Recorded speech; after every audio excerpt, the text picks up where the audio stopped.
Bonjour à tous. Dans cette vidéo, nous allons aborder la notion de pluricellularité.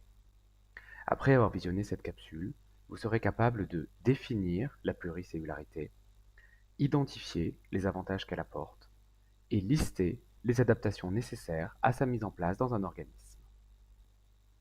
Qu'est-ce que la pluricellularité? Comme vous le savez déjà, tous les organismes vivants sont constitués de cellules. Certains ne sont formés que d'une seule cellule, comme par exemple les bactéries et les levures, qui sont des champignons. On dit qu'ils sont unicellulaires. Dans de tels organismes, la cellule unique doit assurer toutes les fonctions vitales: reproduction, nutrition, défense ou encore locomotion. D'autres organismes sont formés de plusieurs cellules. C'est le cas des animaux et de la plupart des végétaux verts. On dit qu'ils sont pluricellulaires. Dans de tels organismes, les fonctions vitales sont assurées par des cellules différentes. Chez l'espèce humaine, par exemple, il existe environ 300 types cellulaires distincts. Quels sont les avantages de la pluricellularité?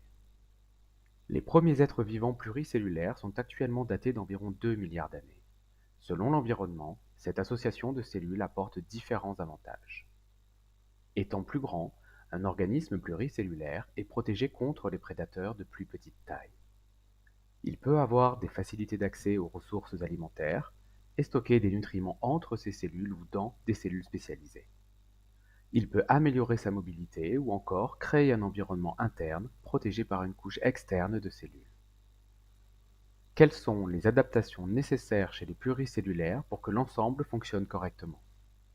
Tout d'abord, les cellules d'un organisme pluricellulaire doivent adhérer les unes aux autres, c'est-à-dire en quelque sorte être collées ensemble.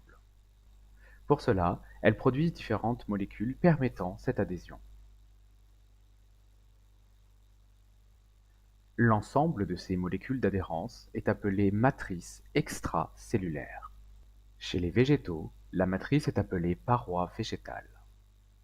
Ensuite, dans la plupart des organismes pluricellulaires, les cellules sont différenciées, c'est-à-dire qu'elles acquièrent des structures et des fonctions différentes selon leur emplacement dans l'organisme. Certaines sont ainsi spécialisées dans la nutrition, d'autres dans la reproduction, d'autres encore dans la locomotion ou encore dans la protection. Un ensemble de cellules spécialisées dans une fonction forme un tissu et plusieurs tissus forment un organe. Enfin, pour fonctionner correctement, les cellules doivent communiquer entre elles.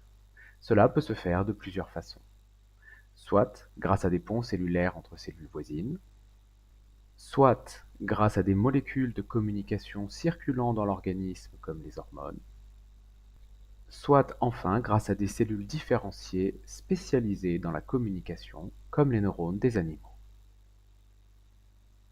Résumons les idées clés. Un organisme pluricellulaire est un être vivant composé de plusieurs cellules au sein duquel les fonctions vitales sont assurées par des cellules différentes. La pluricellularité confère des avantages selon l'environnement. Dans un organisme pluricellulaire, les cellules doivent adhérer entre elles grâce à une matrice extracellulaire. Elles sont différenciées pour assurer les différentes fonctions vitales. Et enfin, elles doivent communiquer entre elles.